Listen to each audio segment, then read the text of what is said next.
This here is the Razer phone, perhaps the first true gaming smartphone of the modern era. They haven't gone with the trend of fitting an 18:9 aspect ratio screen, nor have they tried to minimize the bezels.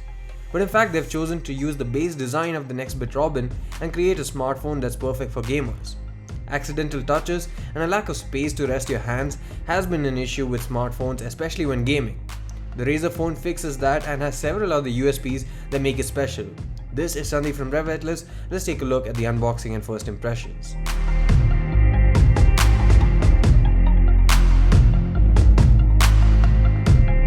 It's been a while since we unboxed a device that is truly deserving of an unboxing, which is why we do it very rarely.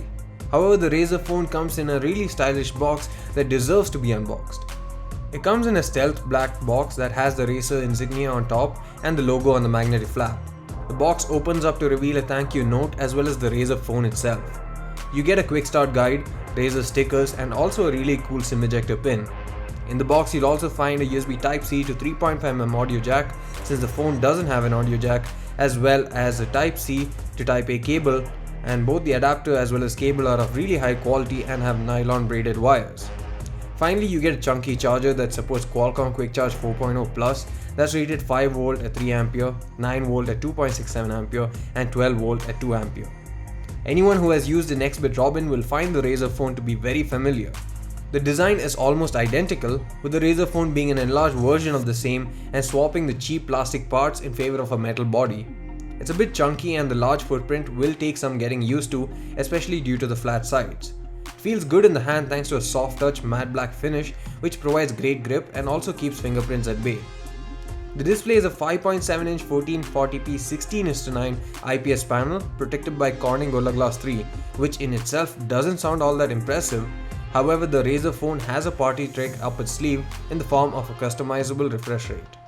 The display can be set in either 60, 90 or 120Hz refresh rate and is the absolute smoothest display experience you'll find on a smartphone today. Although the bezels are substantial, Razer has at least chosen to hero them by putting possibly the loudest pair of stereo speakers that I've ever tried on a smartphone.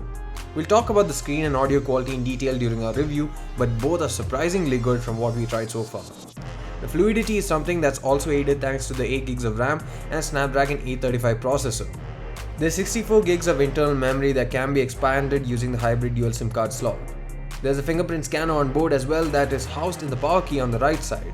Despite it not really being an ideal placement for a fingerprint scanner, it really is fast and accurate. There's a 4000 mAh battery on board which should give good battery life, and the 24W Qualcomm Quick Charge 4.0 Plus charging capability should allow it to recharge in no time. The Razer phone isn't really oriented as a camera-centric device, but it does have a dual camera setup with two 12MP sensors at the back, the wide-angle one having f1.8 aperture, while the telephoto lens has f2.6 aperture and offers 2x optical zoom. There's even an 8MP f2 camera up front.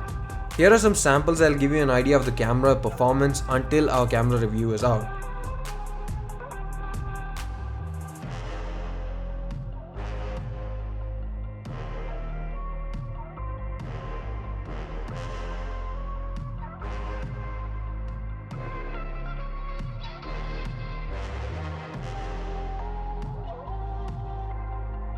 The Razer phone may not impress you when you look at it in photos due to the unimpressive low-key design, but in real life it's a true shocker and might be a great smartphone overall. We'll let you know more about it in our review of the phone. Thanks for watching, see you again in the next one.